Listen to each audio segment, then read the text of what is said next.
Existe en el corazón del continente sudamericano un lugar que desafía la comprensión humana. Un lugar que no pertenece del todo a ningún reino conocido, ni al agua ni a la tierra, ni al cielo ni al suelo, sino que habita, con soberana indiferencia, en la frontera exacta entre todos ellos.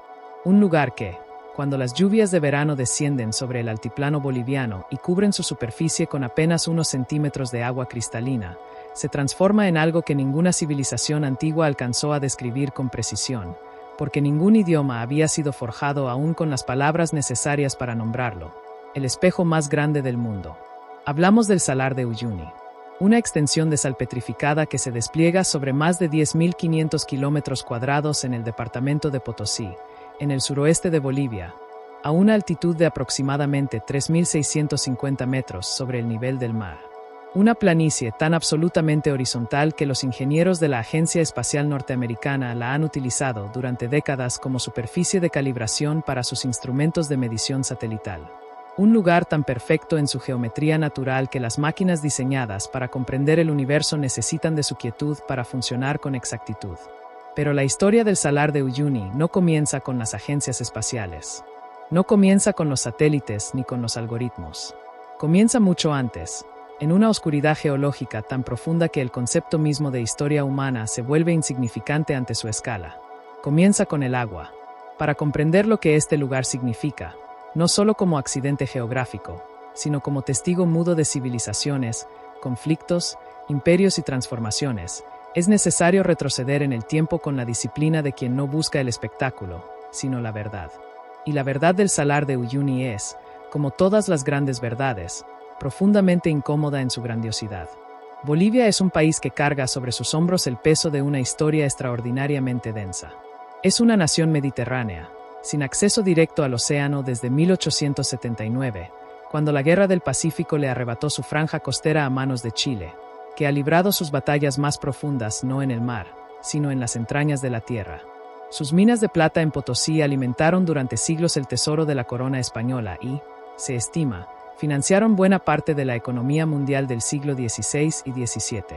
Su territorio alberga una de las mayores reservas de litio del planeta, el mineral que en el siglo XXI se ha convertido en el nuevo oro, el combustible invisible de la revolución tecnológica global. Es en este contexto, de riqueza subterránea permanentemente disputada, de soberanía territorial constantemente negociada, de identidades culturales profundas y resistentes, donde el Salar de Uyuni adquiere su verdadero peso histórico. Porque el salar no es simplemente un paisaje, es un archivo, es un registro vivo de todo lo que Bolivia ha sido, todo lo que podría llegar a ser, y todo aquello que el mundo ha querido arrebatarle. Cuando los satélites de observación terrestre comenzaron a fotografiar sistemáticamente la superficie del planeta en las últimas décadas del siglo XX, sus operadores notaron algo extraordinario. En ciertas épocas del año, desde una altitud de cientos de kilómetros, una región específica del altiplano boliviano desaparecía de la imagen convencional y era reemplazada por algo que los ingenieros tardaron en describir con precisión: un reflejo, un espejo, una superficie tan perfectamente plana y tan perfectamente saturada de agua que devolvía la imagen del cielo con una fidelidad que superaba a cualquier espejo fabricado por manos humanas. La magnitud del fenómeno es difícil de asimilar. Cuando las lluvias estacionales cubren el salar con una capa de agua de entre 10 y 40 centímetros de profundidad, la reflexión que se produce es total. El horizonte desaparece. El cielo y la tierra se fusionan en una sola imagen continua. Los flamencos rosados que migran hasta sus orillas caminan, ante los ojos del observador, sobre una superficie que parece el cielo mismo. Los fotógrafos que han capturado estas imágenes aseguran que ningún procesamiento digital puede mejorar lo que la realidad ofrece de manera gratuita. Es, simplemente, uno de los fenómenos visuales más impactantes que produce la naturaleza en todo el planeta. Pero la pregunta que un historiador debe hacerse no es cómo se ve este lugar. La pregunta es: ¿cómo llegó a existir? ¿Qué fuerzas, geológicas, climatológicas, históricas y políticas, confluyen en este punto preciso del mapa para producir algo tan singular, tan irrepetible, tan cargado de significado? Para responder a esa pregunta es necesario viajar, primero, a un tiempo en que los Andes no existían. Hace aproximadamente 40 millones de años, la cadena montañosa más larga del mundo era apenas un rumor geológico. una tensión acumulada en las placas tectónicas que aún no había encontrado la forma de expresarse. El continente sudamericano era un territorio radicalmente distinto al que conocemos. Sus ríos corrían en direcciones diferentes. Sus costas tenían otras formas. Y en la región que hoy llamamos altiplano, esa meseta de 3.500 metros de altura promedio que se extiende entre Perú, Bolivia y el norte de Chile y Argentina, no había montaña alguna que detuviera los vientos del Atlántico ni que creara las condiciones para el tipo de clima que existe hoy. El levantamiento de los Andes, ese proceso tectónico de una violencia apenas imaginable, transformó radicalmente el sistema hidrológico del continente. A medida que las montañas crecían, bloqueaban la humedad proveniente del Amazonas y creaban, en el altiplano, una zona de atrapamiento hídrico sin precedentes. El agua que caía sobre esa meseta ya no tenía salida hacia el mar. Se acumulaba, se extendía, formaba lagos. Hace entre 45.000 y 14.000 años, en plena era glacial, el altiplano boliviano estaba cubierto por un lago de dimensiones verdaderamente extraordinarias. Los geólogos lo llaman el lago Tauca, o, en su fase más extensa, el lago Vallivian. Sus aguas cubrían decenas de miles de kilómetros cuadrados. Era un mar interior, un océano de altiplano, cuya profundidad en algunos puntos superaba los 100 metros. El lago Titicaca, que hoy es el lago navegable más alto del mundo y uno de los más grandes de América del Sur, no es sino el remanente más profundo de aquella masa de agua original. Cuando el clima comenzó a cambiar, cuando las temperaturas subieron y la evaporación superó a las precipitaciones, aquel lago gigante comenzó a retroceder. Se fragmentó, se dividió en cuencas menores, y en las partes más bajas y más expuestas a la evaporación, el agua desapareció por completo, dejando atrás únicamente lo que el agua siempre deja cuando se va, la sal. Lo que hoy es el Salar de Uyuni fue el fondo de ese lago prehistórico. Su superficie absolutamente plana, tan plana que la variación de altitud entre su punto más alto y su punto más bajo es de apenas 1 metro en todo su perímetro, es la herencia directa de haber sido, durante miles de años, el lecho de un cuerpo de agua en reposo. Y su composición química, una costra de cloruro de sodio de entre 2 y 10 metros de profundidad, bajo la cual yace la mayor reserva conocida de litio del planeta, es el residuo mineralizado de toda el agua que alguna vez lo llenó. Pero la historia geológica del salar es solo el primer capítulo de una narrativa mucho más compleja. Porque sobre este territorio, sobre este residuo de un mar prehistórico, se desarrollaron también algunas de las culturas más sofisticadas del mundo precolombino. Los pueblos de la región andina, los Urú, los Aymara, los Quechua, y antes que ellos las culturas de Tiwanaku y Pucara, conocían el salar con una intimidad que ningún geólogo moderno ha podido replicar. Para ellos, el salar no era una anomalía ni un accidente. Era parte integral de su cosmovisión, de su economía, de su identidad. La sal del Salar de Uyuni era un bien de intercambio de primera importancia en las redes comerciales del mundo andino. Las caravanas de llamas que recorrían el altiplano transportaban sal desde el salar hacia los valles orientales y las costas del Pacífico, intercambiándola por maíz, ají, coca y pescado. El salar era, en cierto sentido, el banco central del altiplano precolombino, el lugar donde se producía uno de los bienes más valiosos y más universalmente necesarios que existe. Porque toda civilización, sin excepción, necesita sal para sobrevivir. Cuando el imperio inca absorbió estos territorios en el siglo XV, el salar fue incorporado al sistema de redistribución imperial conocido como la mita. El Estado inca organizaba la extracción de sal y su distribución a través de las redes de tambos, los depósitos estatales que jalonaban los caminos del Tawantinsuyo. El Salar de Uyuni se convirtió así, sin que nadie lo nombrara explícitamente como tal, en un recurso estratégico de primer orden para el funcionamiento del mayor imperio que América del Sur ha conocido. La llegada de los españoles en el siglo XVI transformó radicalmente la relación entre los habitantes del altiplano y su territorio. Los conquistadores no venían buscando sal, venían buscando plata, y la encontraron, en cantidades que desbordaron todas sus expectativas, en las montañas que rodean el altiplano boliviano. El Cerro Rico de Potosí, descubierto en 1545, se convirtió en la mina más productiva del mundo colonial. Entre 1545 y 1800, se estima que de sus entrañas se extrajeron más de 40.000 toneladas de plata pura. En ese contexto de extracción masiva de recursos, el Salar de Uyuni quedó por siglos en un segundo plano. Era conocido, explorado superficialmente, utilizado por las comunidades locales para la extracción de sal. Pero su verdadero valor geológico, la inmensidad de los depósitos de litio que yacen bajo su costra salina, permanecería oculto hasta bien entrado el siglo XX.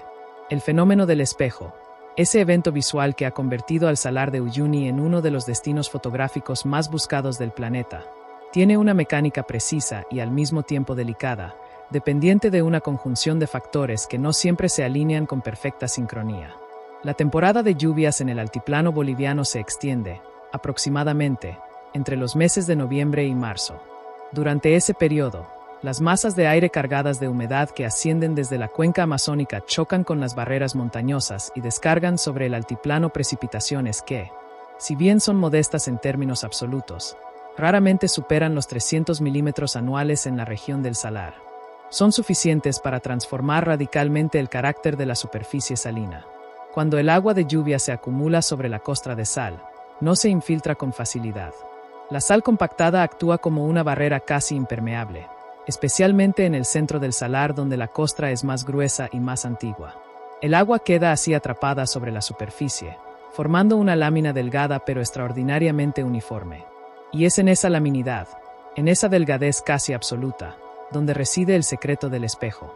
Una lámina de agua de tan solo unos milímetros de profundidad, extendida sobre una superficie perfectamente plana y perfectamente lisa, produce un efecto de reflexión que los físicos denominan reflexión especular total.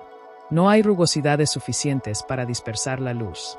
No hay variaciones topográficas para crear sombras o distorsiones. El ángulo de incidencia de la luz solar es procesado por esa superficie acuática con una eficiencia que ningún material pulido artificialmente ha logrado superar. El resultado es algo que quienes lo han visto por primera vez describen invariablemente con las mismas palabras: la desaparición del mundo. El horizonte se borra. El cielo se duplica. Las nubes que flotan a miles de metros de altura aparecen a los pies del observador con una precisión que desafía la percepción. Los pájaros vuelan en dos direcciones simultáneas, hacia arriba y hacia abajo. Y el cuerpo humano, de pie en ese espacio, parece flotar en un universo donde la gravedad ha perdido su dirección habitual. Los primeros exploradores europeos que documentaron este fenómeno con cierto rigor científico llegaron al Salar en el siglo XIX, durante las expediciones naturalistas que siguieron al modelo establecido por Alexander von Humboldt en su monumental recorrido por América del Sur entre 1799 y 1804. Humboldt no llegó al Salar de Uyuni directamente, pero su metodología, la observación sistemática de los fenómenos naturales en su contexto geográfico, climático y cultural, inspiró a una generación de científicos que sí lo hicieron. Los diarios de viaje de estos exploradores del siglo XIX mencionan el Salar con una mezcla de asombro y perplejidad. Ninguno de ellos tenía las herramientas conceptuales para explicar completamente lo que veían durante la temporada de lluvias. Algunos lo atribuían a ilusiones ópticas producidas por la altitud. Otros, más cautelosos, lo describían con una precisión casi fotográfica que solo la ciencia del siglo XX sabría interpretar con exactitud.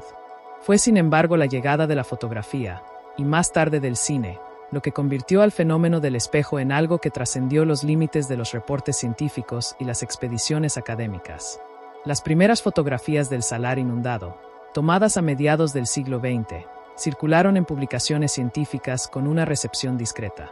Pero cuando en las décadas de 1980 y 1990 los avances en la fotografía analógica permitieron capturar con mayor fidelidad los tonos y los contrastes del paisaje, las imágenes del Salar de Uyuni convertido en espejo comenzaron a circular en revistas de naturaleza y geografía con un impacto que sus autores no habían anticipado. La pregunta que nadie se hacía públicamente, pero que muchos comenzaban a formularse en privado, era esta: ¿cómo es posible que una superficie de semejante magnitud, 10 veces más grande que el Gran Lago Salado de Utah, en Estados Unidos, sea tan perfectamente plana? La respuesta, cuando finalmente se articuló con claridad en los estudios geológicos de las décadas de 1970 y 1980, fue reveladora. El Salar de Uyuni no es solo el residuo de un lago prehistórico. Es el residuo del lago más nivelado que ha existido en la historia geológica reciente del continente. Un lago que, durante miles de años, actuó como niveladora natural de su propio lecho, distribuyendo los sedimentos con una uniformidad que la ingeniería moderna no ha podido replicar. La historia del Salar de Uyuni en el siglo XX es, en muchos sentidos, la historia de Bolivia misma, una narrativa de recursos extraordinarios, promesas incumplidas, conflictos de interés y una soberanía constantemente amenazada por fuerzas externas que reconocen el valor de lo que hay bajo el suelo boliviano antes que los propios bolivianos reciban los beneficios de ello. En los años 30 del siglo XX, cuando Bolivia y Paraguay se enfrentaron en la Guerra del Chaco, uno de los conflictos más sangrientos de la historia latinoamericana del siglo pasado, el interés de las potencias extranjeras en los recursos naturales bolivianos fue un factor determinante. El Chaco era considerado entonces una región potencialmente rica en petróleo, y los intereses de las grandes compañías petroleras internacionales se entrelazaron con las decisiones políticas y militares de ambos países de formas que los historiadores aún debaten. Bolivia perdió la guerra y con ella vastos territorios. El Salar de Uyuni, situado en el altiplano y lejos de las zonas de combate, quedó ajeno al conflicto directo. Pero la derrota boliviana tuvo consecuencias profundas para la conciencia nacional sobre la vulnerabilidad del país frente a la explotación externa de sus recursos. La Revolución Nacional de 1952, encabezada por el Movimiento Nacionalista Revolucionario, transformó radicalmente el panorama político y económico de Bolivia. La nacionalización de las minas de estaño, que en ese momento eran el principal recurso de exportación del país, fue el acto fundacional de un nuevo modelo de relación entre el Estado boliviano y sus recursos naturales. Por primera vez en la historia republicana del país, el principio de que los recursos del suelo y el subsuelo pertenecen a la nación boliviana y deben beneficiar al pueblo boliviano se convirtió en política de Estado. En ese contexto, el Salar de Uyuni comenzó a ser observado con nuevos ojos. Los geólogos bolivianos y extranjeros que habían estudiado superficialmente la región comenzaron a profundizar sus investigaciones. Y lo que encontraron, en los años 60 y 70 del siglo pasado, superó todas las expectativas previas. Bajo la costra de sal del Salar de Uyuni, atrapada en la salmuera que satura los sedimentos del antiguo lecho lacustre, se encontraba litio. No en cantidades modestas, no en concentraciones marginales, sino en una abundancia que los geólogos tardaron en comunicar públicamente porque temían que sus cálculos no fueran creídos. Las estimaciones más conservadoras calculaban que el Salar de Uyuni contenía alrededor del 50% de las reservas mundiales conocidas de litio. Estimaciones más recientes elevan esa cifra. El Salar de Uyuni es, con toda probabilidad, el mayor depósito de litio del planeta. El litio, en la primera mitad del siglo XX, era un mineral de interés limitado, utilizado principalmente en aplicaciones industriales y farmacéuticas.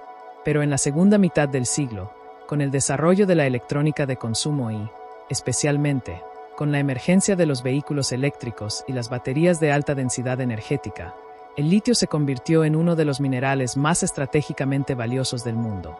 El siglo XXI ha confirmado ese pronóstico con una contundencia que ningún analista de los años 70 hubiera imaginado.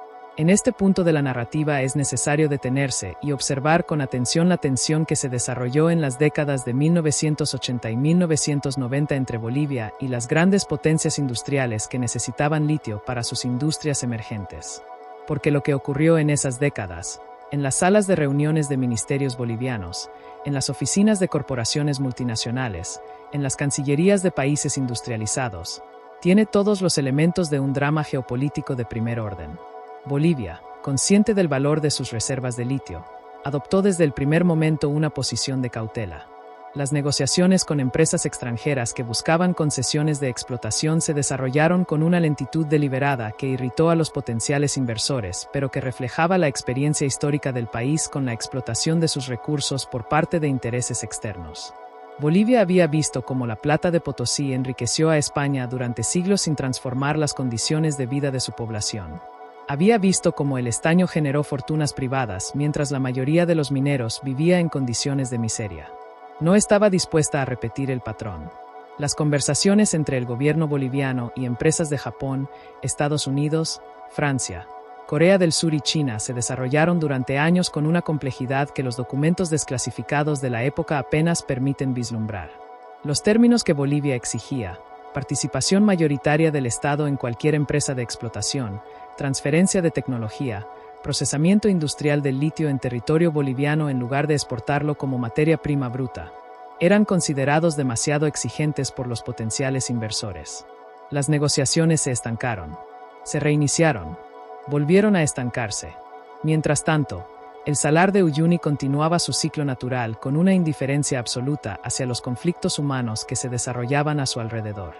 Cada noviembre, las lluvias descendían sobre el altiplano. Cada noviembre, la costra de sal se cubría de agua. Cada noviembre, el espejo más grande del mundo volvía a aparecer, visible desde el espacio, ajeno a los debates sobre litio y soberanía, a las tensiones diplomáticas y los cálculos económicos. En 1990, el gobierno boliviano estableció la Dirección de Evaporíticos, posteriormente incorporada a la empresa estatal Yacimientos de Litio Bolivianos, como organismo responsable de la investigación y eventual explotación de los recursos del salar. Fue un acto de afirmación de soberanía, pero también una declaración de intenciones. Bolivia pretendía industrializar su litio, no simplemente extraerlo y venderlo. La diferencia entre esas dos opciones es, en términos económicos, la diferencia entre vender leña y vender electricidad. Las décadas siguientes vieron una aceleración del interés global por los recursos del Salar de Uyuni que coincidió, no por casualidad, con la explosión del mercado de los dispositivos electrónicos portátiles. Cada teléfono inteligente, cada computadora portátil, cada tablet, cada vehículo eléctrico requiere baterías de litio. Y las baterías de litio requieren litio. Y el litio, en cantidades suficientes para satisfacer la demanda de una civilización que ha apostado por la electrificación de su economía, se encuentra en su mayor concentración posible bajo la costra del Salar de Uyuni. La presión internacional sobre Bolivia aumentó durante la primera década del siglo XXI con una intensidad que los diplomáticos bolivianos describían en sus informes internos como sin precedentes. Los informes de inteligencia económica de diversas potencias industriales, algunos de los cuales han sido parcialmente revelados por organizaciones de transparencia, describían al Salar de Uyuni como un activo estratégico de primer orden cuyo control determinaría, en buena medida, quien dominaría la economía industrial del siglo XXI. En 2006, la llegada al poder de Evo Morales, el primer presidente indígena de Bolivia y el primer mandatario en articular explícitamente la conexión entre la identidad cultural aymara y quechua de los bolivianos y la propiedad colectiva de los recursos naturales del país, reconfiguró el debate sobre el litio. La nueva Constitución boliviana, aprobada en 2009, estableció de manera inequívoca que todos los recursos del subsuelo pertenecen al pueblo boliviano y no pueden ser privatizados ni entregados a intereses extranjeros en términos que no garanticen el beneficio nacional. Esta posición, jurídicamente sólida, políticamente compleja, provocó reacciones contradictorias en el escenario internacional. Algunos países la interpretaron como un ejemplo de soberanía nacional responsable. Otros la consideraron un obstáculo al desarrollo económico que, argumentaban, solo podría lograrse con inversión extranjera directa. El debate continúa, con matices cambiantes, hasta el día de hoy. Mientras tanto, en el terreno, en la superficie misma del Salar de Uyuni, comenzaron a desarrollarse operaciones piloto de extracción de litio que revelaron la complejidad técnica del desafío. La salmuera del salar, rica en litio pero también en magnesio y potasio, requería procesos de separación química sofisticados que Bolivia, como país en desarrollo con recursos limitados para la investigación científica, tardó en dominar plenamente. Los proyectos piloto acumularon experiencia, pero también frustraciones. La ironía no pasó desapercibida para los observadores más atentos. El país con las mayores reservas del mineral más demandado del siglo XXI era también uno de los países más pobres de América del Sur. La distancia entre la riqueza del subsuelo y las condiciones de vida de la población era un abismo que las estadísticas económicas describían con frialdad, pero que los habitantes del altiplano boliviano experimentaban con una intensidad mucho más concreta. Para el historiador que observa este fenómeno desde la distancia que otorga el tiempo, aunque en este caso esa distancia sea apenas de décadas, no de siglos, el Salar de Uyuni representa algo más que un accidente geográfico o un depósito mineral de valor estratégico. Representa una de las preguntas más fundamentales que una sociedad puede hacerse sobre sí misma.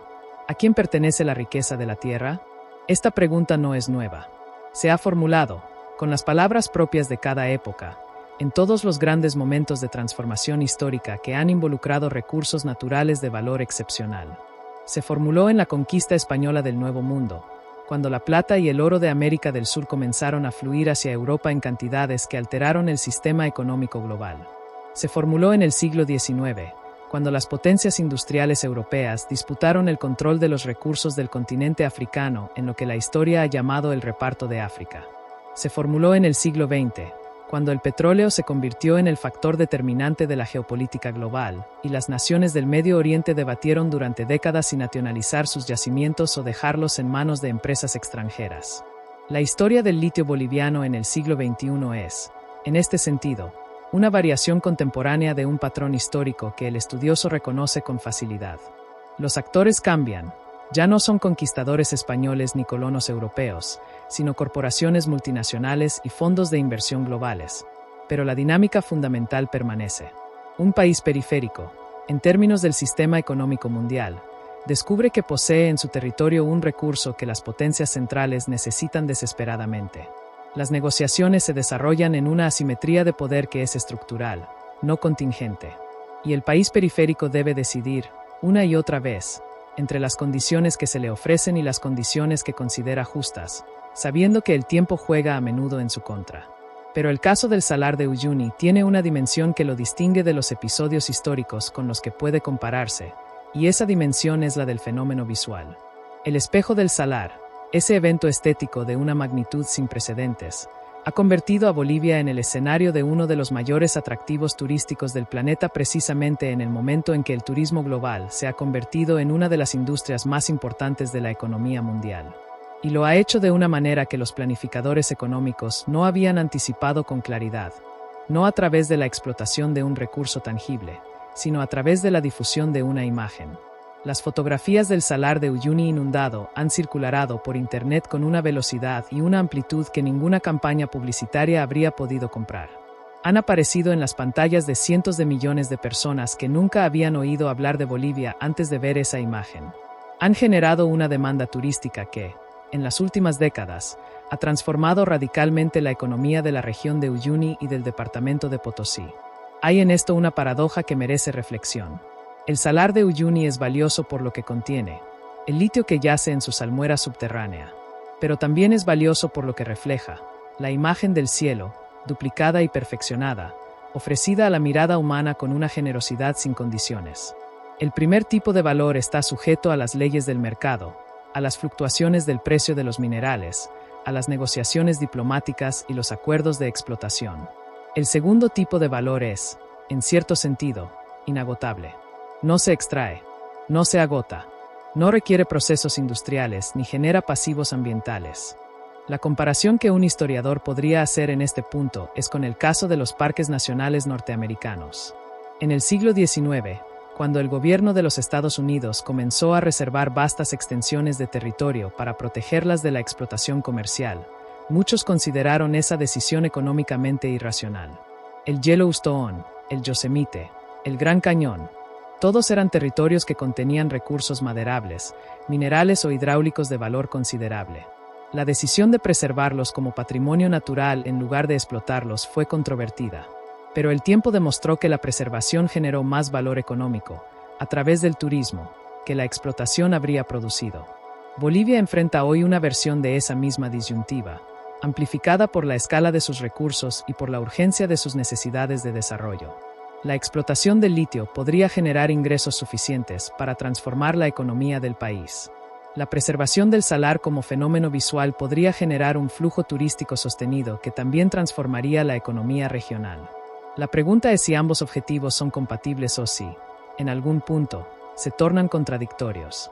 Los estudios de impacto ambiental realizados en la región sugieren que la explotación intensiva de la salmuera del salar podría, en escenarios extremos, alterar el equilibrio hídrico que hace posible el fenómeno del espejo. Si la extracción de salmuera reduce de manera significativa el nivel freático de la región, el agua de lluvia podría infiltrarse más rápidamente en lugar de acumularse sobre la superficie. El espejo desaparecería. La imagen que han visto cientos de millones de personas en sus pantallas se convertiría en una reliquia del pasado. Esta posibilidad, que los dos valores más extraordinarios del Salar de Uyuni, el mineral y el visual, sean en última instancia incompatibles, añade una dimensión trágica a la narrativa histórica del lugar.